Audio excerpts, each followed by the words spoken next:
Comment ces contractions naissent-elles? Grâce à des impulsions électriques. Et ces impulsions électriques, elles naissent dans le nœud sino-atrial qui se trouve au niveau de l'oreillette droite, juste en dessous de l'arrivée de la veine cave. C'est un groupe de cellules qui émettent des signaux de manière automatique tant qu'elles sont alimentées en oxygène et en nutriments. Elles n'ont pas besoin du système nerveux central, c'est un système autonome qui fonctionne grâce à un équilibre instable entre des voltages positifs et négatifs à la surface des cellules et qui varie constamment.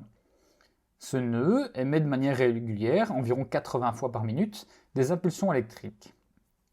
Ces impulsions électriques, qu'on appelle ondes de dépolarisation, se propagent tout d'abord très rapidement via une espèce de gros câble électrique qui est situé ici entre les oreillettes et qu'on appelle faisceau de Bachmann.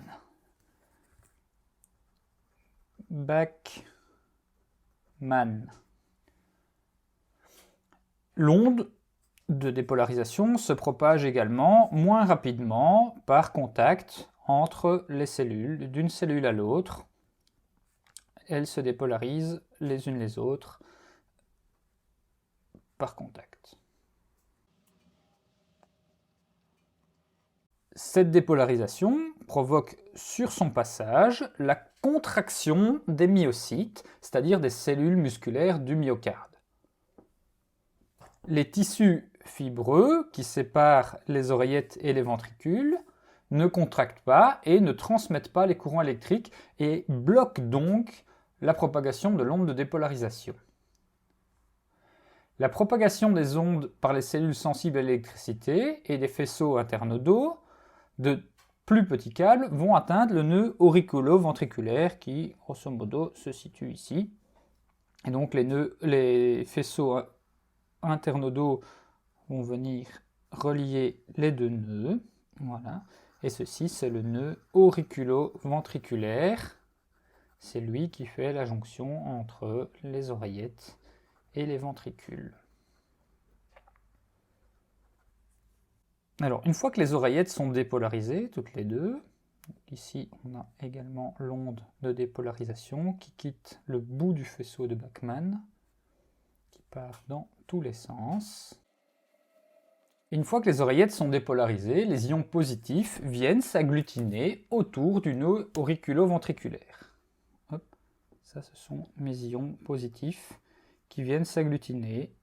Ici, ils sont passés de cellule en cellule et sont venus s'agglutiner autour du nœud auriculo-ventriculaire. Alors le nœud auriculo-ventriculaire, il est composé de plus petites cellules qui ont moins de possibilités de passage.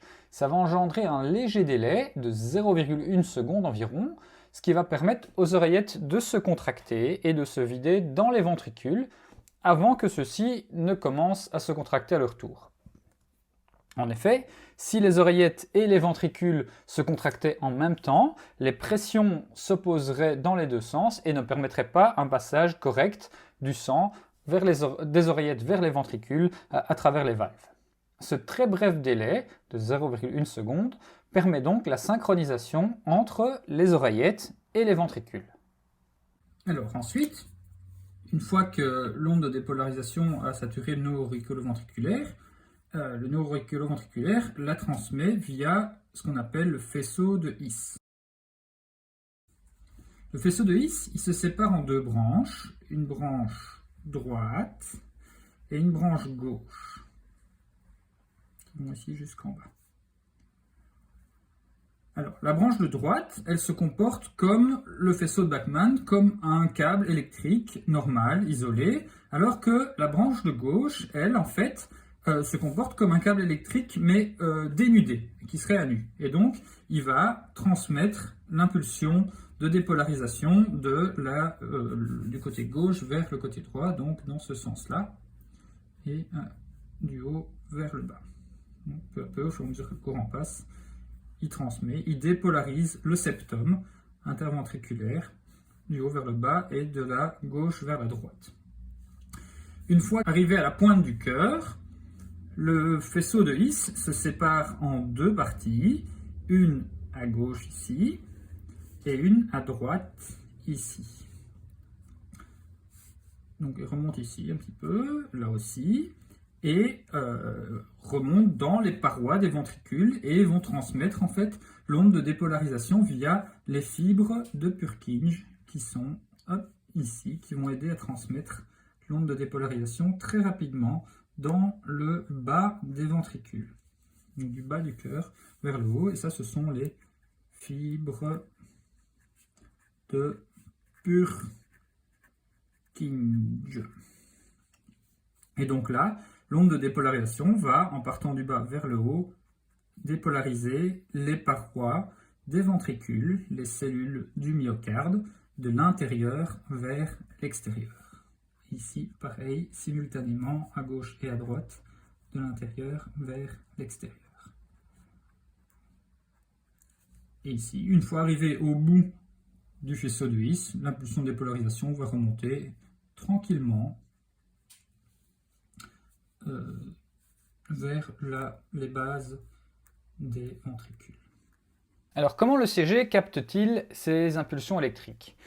Si on place deux électrodes, une électrode positive et une électrode négative, autour d'une cellule ou d'un groupe de cellules, on peut mesurer un courant qui passe d'une électrode à l'autre.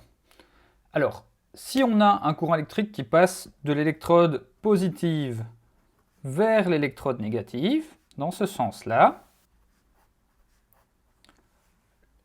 le CG va détecter ce courant et va tracer une déviation positive. A l'inverse, si le courant passe dans l'autre sens, qui passe de l'électrode négative vers l'électrode positive, dans ce cas-là, le CG va tracer une déviation négative sur la ligne. En fonction de ce qu'on a vu concernant la façon dont le CG capte les impulsions électriques, voyons ici ce que ça donne avec cette onde de dépolarisation. On a tout d'abord deux gros vecteurs qui démarrent en même temps dans les oreillettes, un qui va dans cette direction-là et un qui va dans cette direction-là.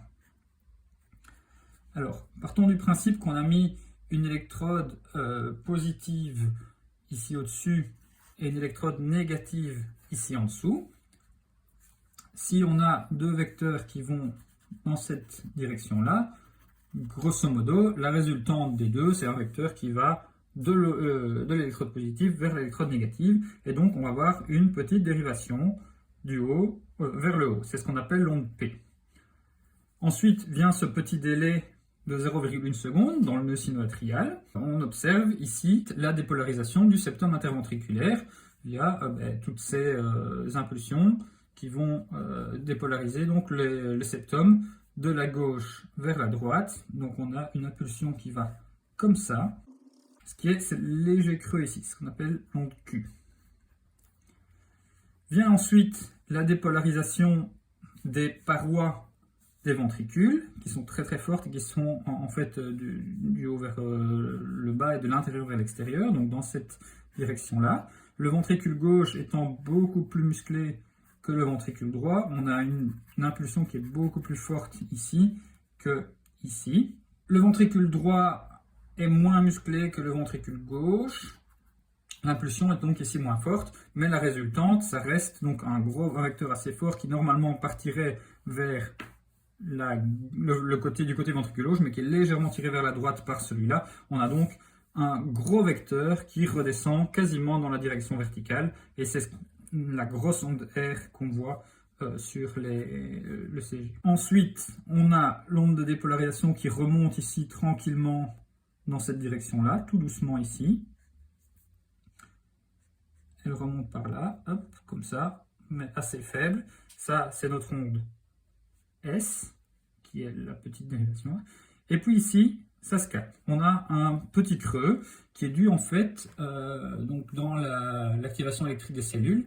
On a une espèce de pic comme ça, et puis on a un plateau qui est là dû à l'entrée de calcium et de sodium et à la fuite du potassium. Et donc après un moment, les canaux calcium-sodium se referment, le potassium s'en va, et on a une redescente ainsi.